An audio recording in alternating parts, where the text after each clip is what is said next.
একটি ছোট্ট গ্রামের নাম শালবনী। সেই গ্রামের এক ভাঙা টিনের ঘরে থাকত রাহুল নামের একটি ছেলে।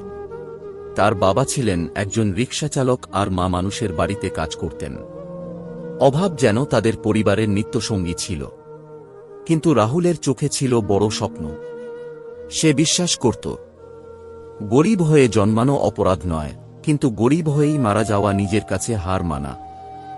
রাহুল, আজ স্কুলে যাস না বাবা, ঘরে চাল নেই, একটু কাজ করলে ভালো হয়। মা, আমি কাজও করব, আবার পড়াশোনাও করব। একদিন আমি তোমাদের সব কষ্ট দূর করব। স্বপ্ন দেখে লাভ নেই রে, গরিবের ভাগ্য কখনো বদলায় না। ভাগ্য না বদলালেও আমি বদলে দেব বাবা।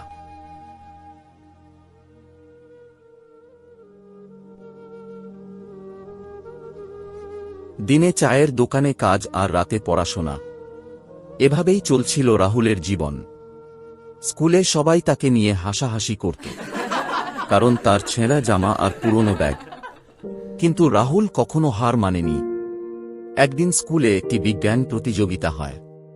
সেখানে রাহুল নিজের হাতে তৈরি একটি ছোট মেশিন দেখায়, যা খুব কম বিদ্যুতে পানি তুলতে পারে। সবাই অবাক হয়ে যায়। রাহুল, এই আইডিয়াটা তুমি কোথায় পেলে? স্যার, আমাদের গ্রামে অনেক মানুষ বিদ্যুতের অভাবে কষ্ট পায়। আমি তাদের সাহায্য করতে চেয়েছি। তোমার মধ্যে অসাধারণ প্রতিভা আছে। শিক্ষকের সাহায্যে রাহুল শহরের একটি বড় প্রতিযোগিতায় অংশ নেয়। কিন্তু সেখানে গিয়ে সে অপমানিত হয়। ধনী পরিবারের ছেলেরা তাকে নিয়ে মজা করতে থাকে। এই ছেলেটা প্রতিযোগিতায় এসেছে, দেখে তো ভিখারির মতো লাগছে। এরা শুধু স্বপ্নই দেখতে পারে, জিততে পারে না। প্রতিযোগিতার দিন সবাই দামি প্রজেক্ট দেখালো, কিন্তু রাহুল দেখালো মানুষের উপকারের চিন্তা। বিচারক মুগ্ধ হয়ে গেলেন। আর ফলাফল ঘোষণার সময় সবাই পুরো নীরব হয়ে যায়। এই বছরের প্রথম পুরস্কার পাচ্ছে রাহুল। আমি এই পুরস্কার আমার বাবা মাকে উৎসর্গ করছি। সেই প্রতিযোগিতার পর রাহুল একটি বড় কোম্পানি থেকে স্কলারশিপ পায়। সে শহরে পড়াশোনা শুরু করে। কিন্তু জীবন তখনও সহজ ছিল না। অনেক রাত না খেয়ে কাটাতে হয়েছে, কখনো রাস্তার বাতির নিচে বসে পড়তে হয়েছে। তবুও সে থামেনি।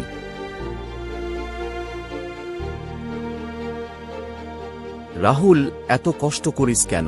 কারণ আমি জানি কষ্ট একদিন শেষ হবে, আর সেই দিনটা আমার পরিবারের জন্য হবে। কয়েক বছর পর রাহুল নিজের একটি টেকনোলজি কোম্পানি শুরু করে। প্রথমে ছোট অফিস, তারপর ধীরে ধীরে বড় হতে থাকে ব্যবসা। তার তৈরি কম খরচের পানির মেশিন সারা দেশে জনপ্রিয় হয়ে যায়। কয়েক বছরের মধ্যেই গরিব রিকশাওয়ালার ছেলে হয়ে যায় কোটি টাকার মালিক।